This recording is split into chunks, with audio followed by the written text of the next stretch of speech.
fighting, you are coming back. You are coming back.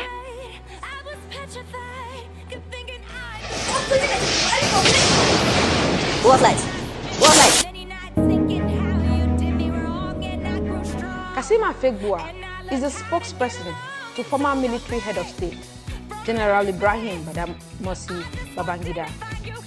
He served as a commissioner for information and orientation in Edo State.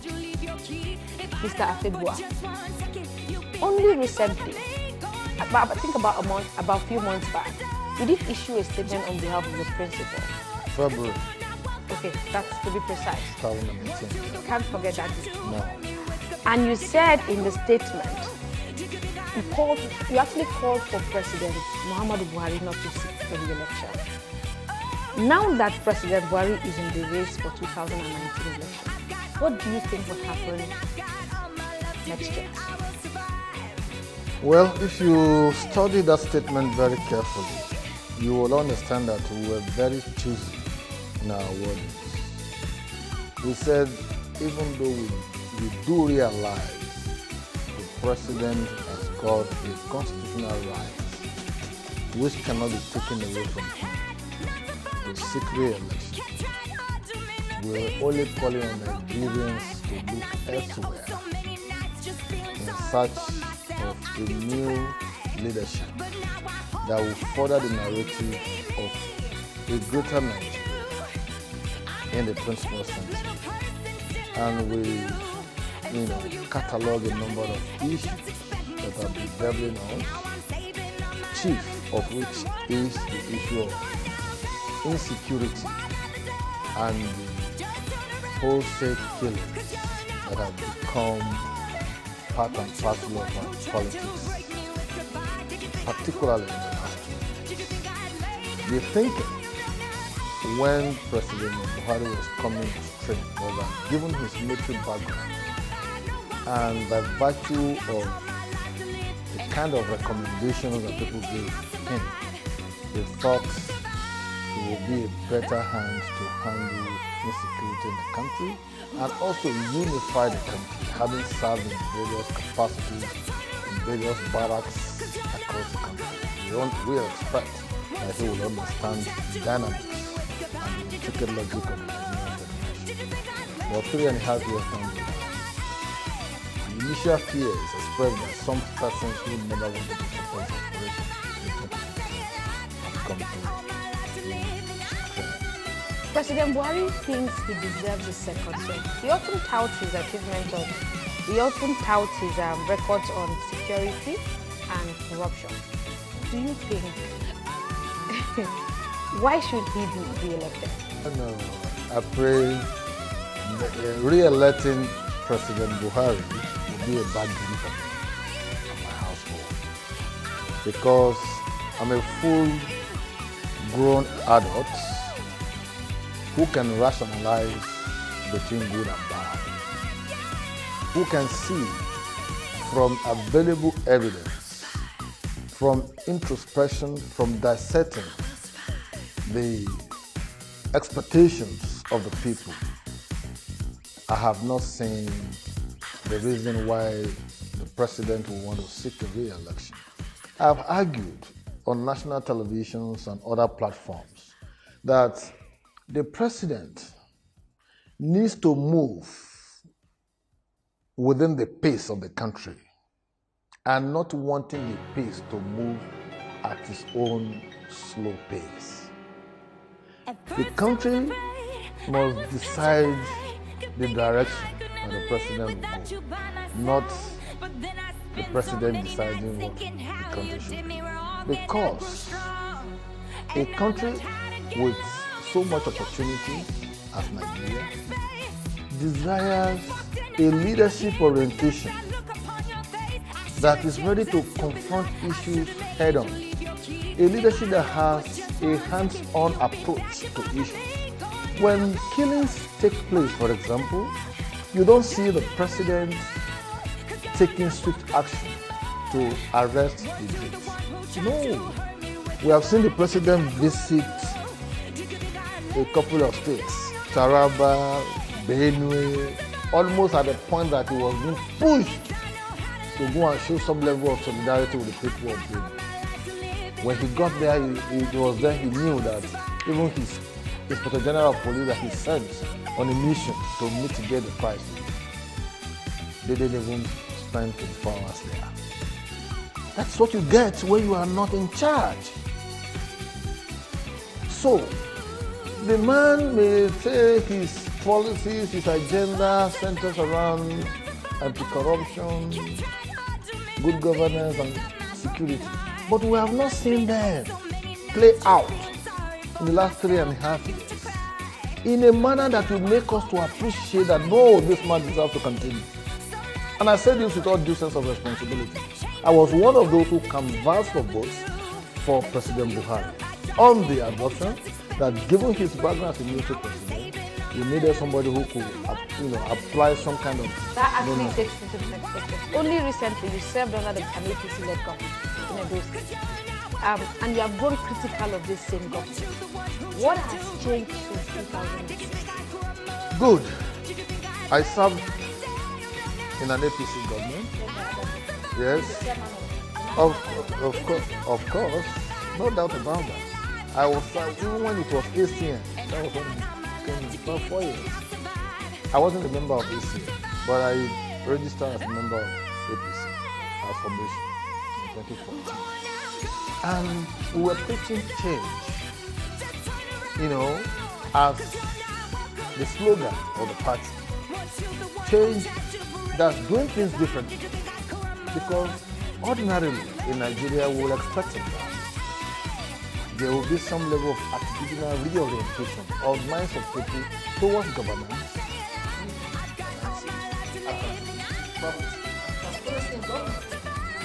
We're thinking that when the APC will come out, which eventually did in 2015, they will be able to understand the dynamics of the country, the divisions, the different disparities, and the different regional expectations,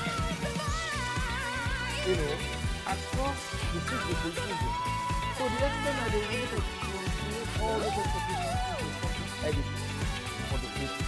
That is the only way you can move or you can drive government. I give a simple example. In our manifesto, we canvass for votes on the strength of restructuring the country. 2 years thereafter, in 2017, the committee they were almost not going to talk about restructuring again until the issue became topical across the country. And in that process, a committee was set up, headed by Malam Nasir El-Rufai, governor of Kaduna State, to work out the modalities for restructuring. But we discovered that there were discordant tunes, even within the presidency, with respect to restructuring. The vice president says he's an advocate of restructuring. He even gave examples of what he did when he was Lagos as Attorney General. Fantastic. But the president says, no, there's nothing like restructuring. I don't believe in it. See, in one government,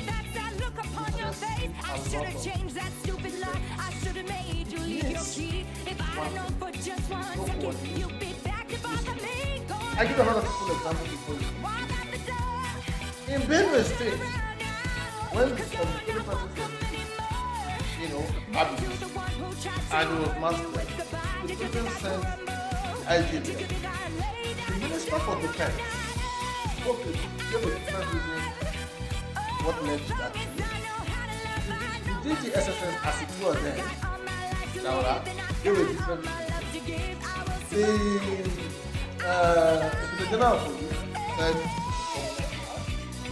one said they were blocking the routes of the cadres. So in one government, all heads of the different security agencies in one different position as the reason why the issue of killing was difficult. It means that there is a failure of intelligence. It means that persons operating this agency do not have interagency correlation and coordination. So you see that a lot of people are working at different purposes for the same government. It's a sensitive word for God's sake. You know who the leader is, you know who the president is.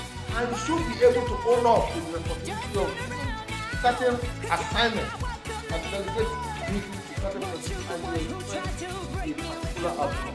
I'll come back to what was the breaking point for you. But for now, your former boss, Adams Oshiomhole, has constantly tagged the PDP a party of looters, often referring to the years of brazen corruption under the PDP administration.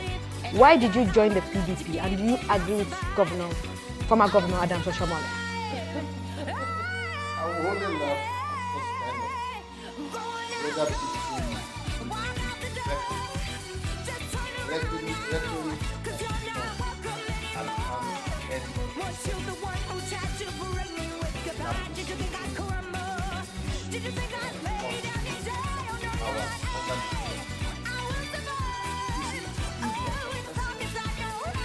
rhetoric, but even within the same government that has preached or that has been preaching anti-corruption, that preached change as its own operative word, we haven't seen any clear-cut approach to fighting corruption. I'll give it a full example. Like Abdul Rashid Maina was suspended by the government or the same PDP that referred to be corrupt or looters, as they say. Granges, the Prime Minister of Health, was kicked out of her job because she didn't repatriate a amount of money at the end of the year, budgeting year. And what is she called now? The secretary, the secretary of NHIL, as we speak, is being driven in and out of the villa. Maina was recalled. Babachi Lawal, who was accused of corruption, was eased out. As we speak, is being driven in and out of the villa. It's part and parcel of their campaign structure. Abdul Rashid Maina was brought in, promoted. Until Nigerians shouted, we didn't know that he had been reabsorbed into the system. Even at that, can you see Abdul Rashid Maina now? He escaped. So they said. But when Fayose was just leaving government, they replaced him on watching list across all other agencies. Is your problem the fact that the war against corruption doesn't cover everyone? I have a little bit of intuition and a little bit of training in anti-corruption studies, at least under the US government in the United States. And when you talk about fighting corruption, it is not just a matter of saying, oh, these are looters, these are not. The same people you accuse of looting, the same people you go to them at night to plead with them when they want to leave the party. So that to me is a contradiction. The same people you accuse of looting, they donated money to you when you were campaigning in 2015. You grabbed the money, you enjoyed their private jets, they took you around the country, chauffeur-driven in executive vehicles. At the end of the day, you won election. Now you now remember that somebody is a looter because he's just leaving your party. If these persons have not left the party, will you accuse them of such? No. So that to me, I see as double standard.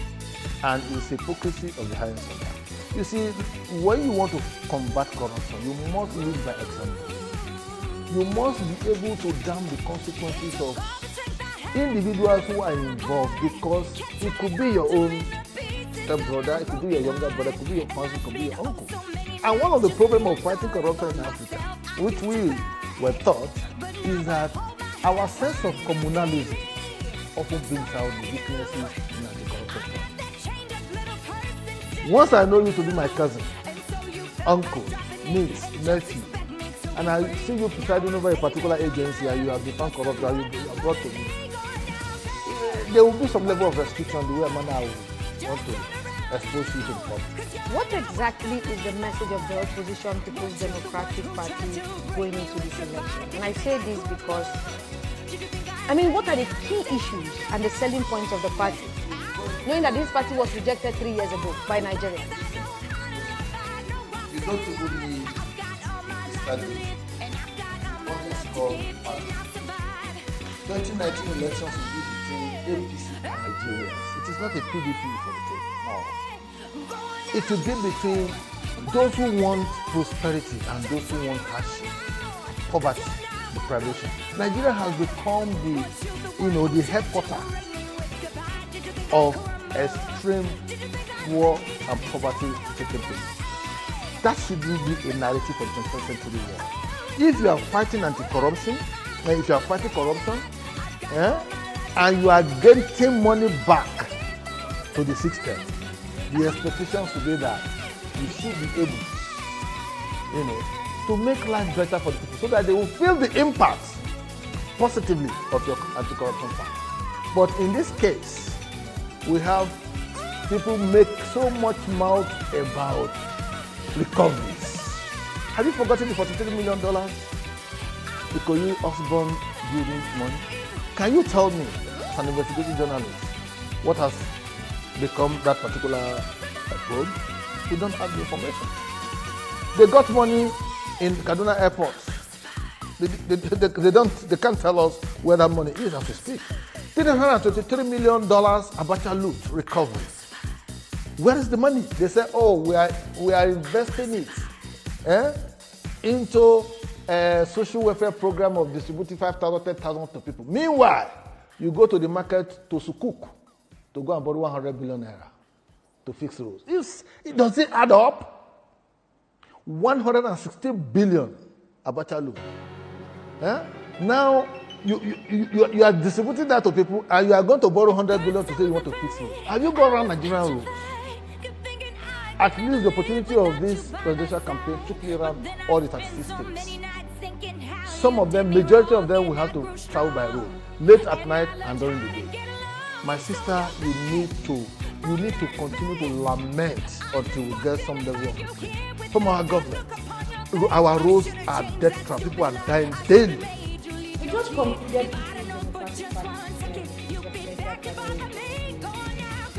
your candidate, Governor Aminu Waziri Tambuwal of Kwara, lost the former Vice President. Are you fully committed to your party? Anything that will provide me a platform to mobilize Nigeria to vote against APC and Buhari, I am fully committed to it. Because Nigeria will go under if we have a repeat of 4 years of a government that has shown colossal failure on all fronts of its own campaign manifesto. Restructuring, they've kept it at the back. Insecurity is more than ever before. You can't travel between Kaduna and Abuja roads now. You are the mercy of kidnappers and abductors. Every day you carry any newspaper you read, you see killings, kidnappings, and wanting bloodshed. That shouldn't be the narrative for a country that wants to get adrenaline going in the 21st century. And you see, we have to face the issue squarely. The president, having won election, how many states has he gone to? To even thank the people and even share in their aspirations. We haven't seen that. Maybe about 5 or 6 states since becoming president. Now, because he wants to seek a re-election, you are likely going to see some catapults on the road in the name of trying to fix our road, want to construct roads. And they'll be singing songs. Nigeria is so beautiful on paper. When the president presents a speech to Nigerians and is reading his speech, oh my God, you will think Nigeria is one Paris, some kind of El Dorado. But when you travel across the states of degradation, when you see the quality, the bad state of our roads, when you see shanties as educational institutions, when you see people still taking lectures under the tree, where are the Almajiri schools? You say you are feeding people, school feeding program, and you are celebrating so under what condition are you feeding these people? Have you gone around schools to see their parlor state, decayed infrastructure, blown up roofs? When rain falls, classrooms are flooded, and yet you will come back and you want me to celebrate you? No! I've gone around this country 18 days if you're able to travel around 34 or 5 states. And I saw infrastructure in their decayed status. For God's sake, we deserve more than this. Do you think an Atiku stands a chance against a Muhammadu Buhari who is known to have a bank load, I should say, quote and unquote, of about 12 million votes in the Northwest. No. Please, I beg you, Mercy, save me all those platitudes. From 1999. Please, I beg you, save me all those platitudes. I am not just a Nigerian who is conversant with my political environment. I am a Nigerian who is a partaker in the political evolutionary process. I have been national chairman of a party before in this country. I know this country in and out. See, all those narratives of 12 million votes are paltry to insignificance. If you look at the scenario, President Buhari contested with Yar'Adua in 2007. He got 6.8 million votes. So, it doesn't exist when you say 12 million votes. No, he contested in 2003 with Agnes Obasanjo. He didn't get 10 million votes. So the issue is, when he was contesting with a man from a minority tribe, that's in Goodluck Jonathan, who comes from a very small state, who is a Christian, and who does not speak Hausa and all of that, chances are that his political opportunity will increase. But now contesting with a fellow northerner, a Fulani stock, a Muslim, who has been part and parcel of the power equation in this country, at least in the last 30 years. You can't tell me again that President Buhari has 12 million votes. The same voters who have been made impoverished by bad policies of government, by complete neglect of this person. And you are thinking that the same people will vote for him? No. If you look at the APC as it is now, it is not only fractured, it's not only divided, they are fighting themselves every day. Governors are being accused of being bad losers. Governors are also responding that we are not bad losers. They are asking for the head of the chairman. The chairman is also telling certain persons to go to leave the party because they are creating problems. So there are so many issues that have weakened the very foundation of the APC. It will take a ninth-day wonder for an APC to defeat Nigerians in 2019. Interesting. Atiku's choice of Governor Peter Obi as his VP has divided a section of the Southeast base of your party, the Southeast base of your party. What exactly is going on? Don't you think it has divided a section of the party, of the base? And it needs the Southeast for this election, a united Southeast. We know what is happening. You see, people like, we are part of process. In support of a Peter Obi vice presidential candidacy. The presidential candidate, in his wisdom, as a political player, has taken a decision to choose a solid material from the Southeast as vice president. And that is in reality, it's like preparing the way for a Southeast presidency after him. Now, if certain persons say the procedure taking and the process did not go down well with them, there are internal mechanisms that have been put in place to address it. And as we speak now, all of that has been addressed and the internal party cohesion. Because only one person must emerge, not two, not three. One person. So if you have, an array of very solid, qualified, well-read Nigerians from the Southeast extraction, chances are that we only choose one person. And Peter Obi has come into the fray. So it is the responsibility of all of us, as party members, as followers, as believers, in the Atiku presidency for 2019, to work together so we can unseat this old, slow and steady kind of leadership that we have. You see, we cannot continue, to rotate on the same axis and expect different results. No, we must think outside the box. And in the 21st century world, you need a president that has his hands on issues. I have listened to Atiku on a number of occasions in different platforms, speaking extemporaneously and addressing key issues of governance, of restructuring, of job creation, of health, of education. That's the kind of thing I want to see. And don't forget, a government that is set out to fight corruption, to improve education is voting 7% in his budget, for education. Yet he tells you he's feeding school children. If you go to the institutions that we have in this country, there is no clear-cut education policy. It's either ASU wants to start today or Labour wants to start tomorrow. Everybody is neither here nor there. And a country with flourishing opportunities as Nigeria, all you need to do is just to choose the right person to preside over this. And that is why Machiavelli said in one of his books that the nature of a president and his brains is seen from the quality of persons around him. You know, for this particular government, we have not seen the quality because even the man himself lacks the competence to manage our disparities in this 21st century era. Sir, people are concerned about the use of state forces to intimidate opponents. You are a case in point. Do you think the opposition stands any chance with this level of intimidation ahead of the next year elections? Well, we have seen very copious and visible signs of intimidation, harassment, what have you. We've never had it so bad in terms of leadership of our security agencies.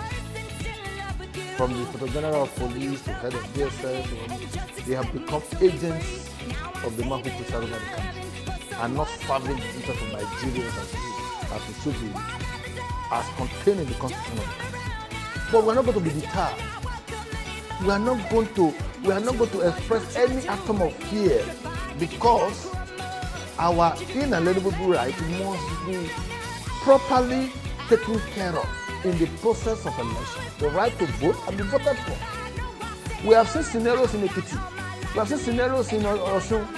But in the general election, they are not going to have 30,000 police to deploy to one state, each of the states of the federation. What is the capacity of our police? What is the capacity of our military? We are saying that do not even expose some of all these people to the vagaries of election rigging and manipulation, because that is not their primary responsibility.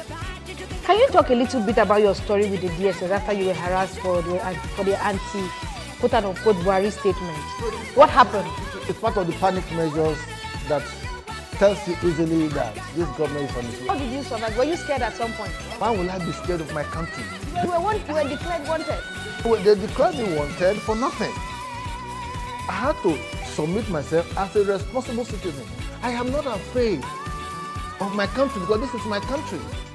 I went to the police headquarters and they told me, oh, sorry, we've seen that your boss, actually stood by what you said.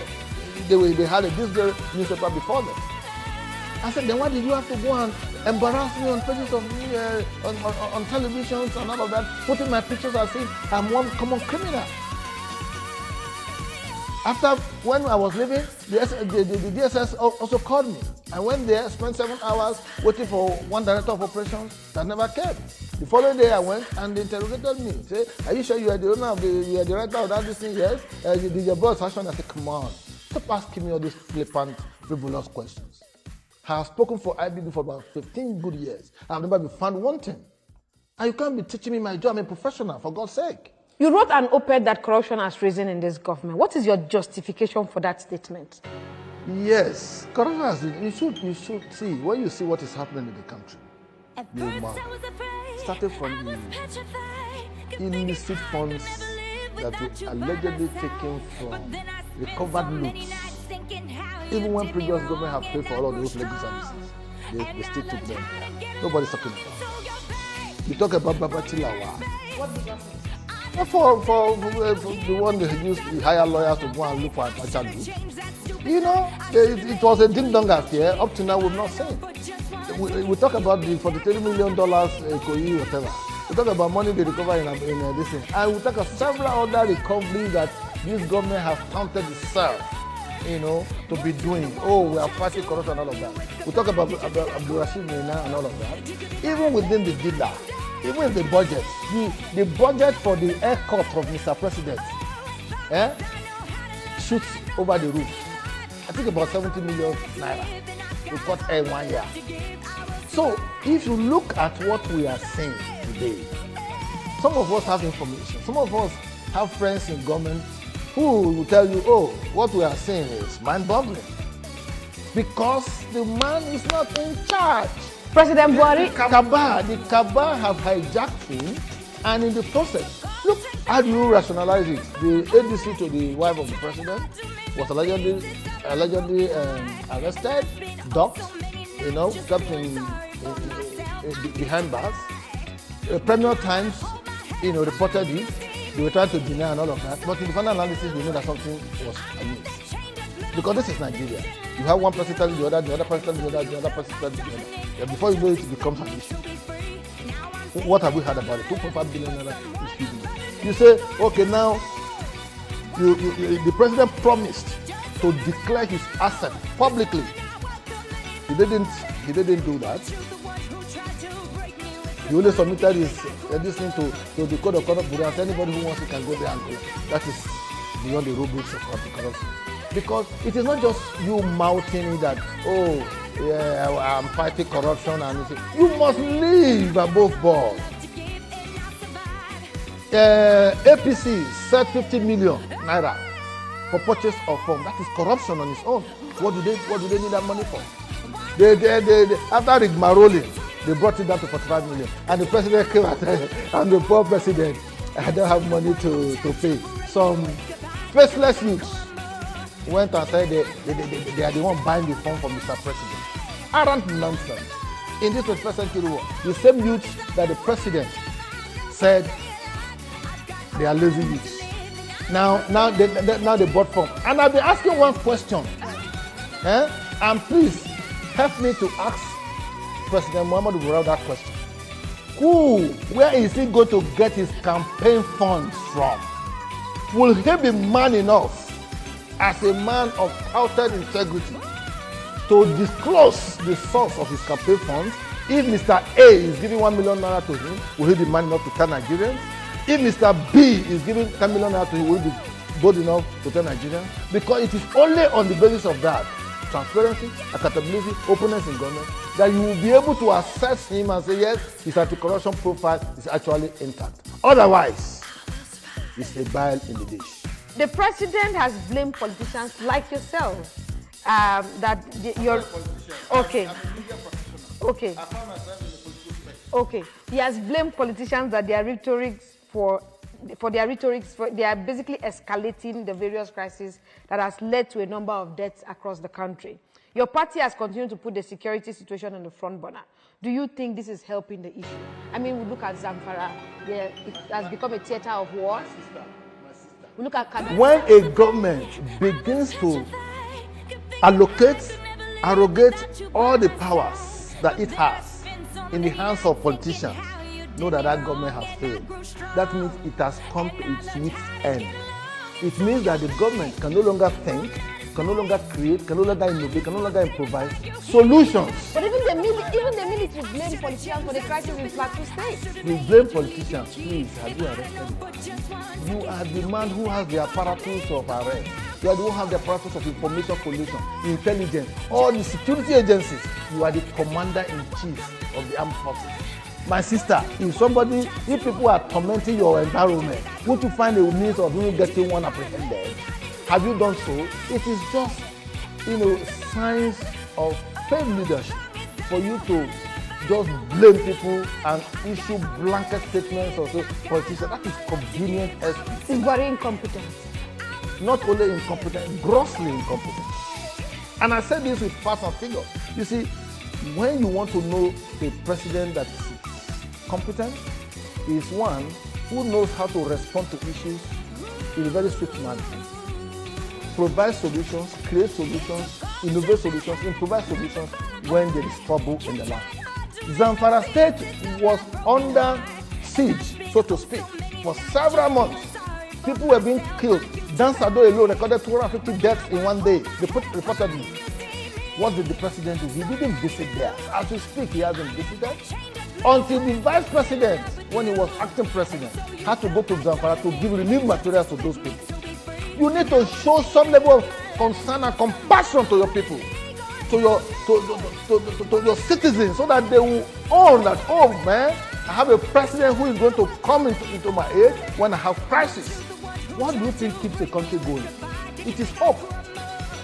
When people are hopeful that today will be better than yesterday, and that tomorrow will be better than today, that is hope. It is what keeps the people hopeful and keeps them going. But when they become hopeless, that's when they resort to self-help. And as we speak now, our military is overstretched. In Zamfara, they are there. They occupy about 26 to 7 states in the country. They are overstretched. Under a democracy, police ought to provide the basic internal security. It is not the responsibility of the military. The military ought to provide security for protecting our territorial integrity. But because of the peculiar situation we find ourselves, Boko Haram there, killings today, killings tomorrow. Go and pick a newspaper today, you will see that certain persons have been killed. A barrack was almost overtaken in Borno State yesterday. I saw it in the papers today, until they were repaired. And yet, government apologists will come and tell us lies. The country has never been this polarized in the history of our 58 years of being an independent nation. We have never been this polarized. There are divisions, there is nepotism, there is cronyism, there is favoritism, there is preferential treatment, there is selective amnesia. All of this ram into one presidency. And you think we are going to make headway? We can't make headway. When one state in this country from the north, from the present home state, are having over 53 appointees. So what if Buhari wins the 2019 elections? That's a bad prayer. Please do not give me that hypothetical. What does this mean for you? What does this mean for Nigerians and your party? Please, you see, when you see, no, when I'm praying, I am not putting if. I am praying fervently and I'm fasting. I am doing so with all seriousness because... But he's a major aspirant for the election. See, Mercy, Nigerians are suffering. People with creativity, with intellect and everything, they are roaming the streets without jobs. 9.3 million jobs lost in this country, and government is not doing anything about it. There's no entrepreneurial initiative. Did you see what Tony Elumelu as an individual is doing? 5,000 entrepreneurs. That is how to grow an economy in Africa. That's how to grow economy. That's how to empower people. Do you go to Nigeria and different embassies in this country and see the number of people queuing up to check out of this country? Even Libya, that was in crisis situation. You see how many people that were deported from Libya? When they narrate their ordeals, you will weep for this country. And yet, we are about the sixth largest oil producer. But there's a social investment program by the government. Oh, save me that bullshit. Save me all of that. When a government is paying 30,000 to certain trader money, it is mere tokenism. That is not how to grow an economy. That's not how to reflect the economy. No! These are the exclusive prisoners of philanthropy. Government cannot play the role of a Father Christmas. No, government creates institutions that will encourage productivity. Then production will now attract people to work in them. If I come today and I distribute 5,000 naira to your crew members and all of that, I'm not going to be helping you. But if I tell you, okay, there's a camera manufacturing company, I set it up, and people can buy cameras, they can make a living on their own. That is how to go about Nigeria. Not you carrying our money that you cannot trace. You say you have prepared for 300,000 people. As I speak, each time I go to my village, we have about 100,000 people. I have asked questions. Anybody who is enjoying trader money to raise up his hand. Each time we are holding meetings, political campaign. I have not seen one person. Then how do you tell me that the government is doing something? When you talk about social welfare program, you talk about school feeding program and all of that. I ask you a question: have you built the infrastructure of the schools? That you now think that it is only just to feed the children that you use to attract them? The Amadi schools they built in the north, where are they today? Have you sustained the momentum that was created by previous government? It is convenient for you to attack previous government and all of that. It is only when you are failing and you don't have a way out that it is convenient for you to rain abuses of previous government. What are you doing? Nigerians know that the government that you succeeded didn't work to their expectations. What have you done to improve their lot? You have taken Nigeria to become the poverty capital of the world. That's a big minus. You've taken dollars to 360 naira per dollar. That is wrong. Exchange rates regime, about 14 exchange rates. There's exchange rate for those who are going to pilgrimage. There's exchange rate for those who are going to go to import. There's exchange rate for people who are government friends of government. There are so many exchange rates in this country. How do you want to make progress with this kind of scenario. That is why we are saying that rather than lament, rather than sit back, I have elected to be part and parcel of the process of people who will ensure that we vote out this government in 2019. If they like, let them open the debate of the barracks of police and army. We will resist them. We don't have bayonets, we don't have ammunition. We will use our mouth to appeal to the consciences of Nigeria. It is about APC versus Nigerians. It's not about PDP. It's about Nigerians. There is poverty, there is hunger in the land, there is unemployment, there is underemployment. So many things have broken down. And when they want to tell you, they'll say, oh, we have achieved so much, railway is now running and all of that. And somebody says, oh, we are only running 90 kilometers of railway from this because of cows. So I will know that the railway will not kill cows along its route. I am pained by the realities that we see in Nigeria today. And that is why I say, for a 21st century world, you need a man who has the intellectual know-how to be able to move the country forward. President Buhari has not done a refresher course in the last 30 years. If he has done, please let him provide one. So how will he understand what is happening in the country? How will he interact at the global level and people will listen to him? You prepare a speech for him, even his manner of delivery is somehow off. So what are we talking about? Please, I want to see a president that inspires hope. I want to see a president that instills hope in the minds of the people. And that way, collectively, we will move the aspirations of the country forward. Thank you.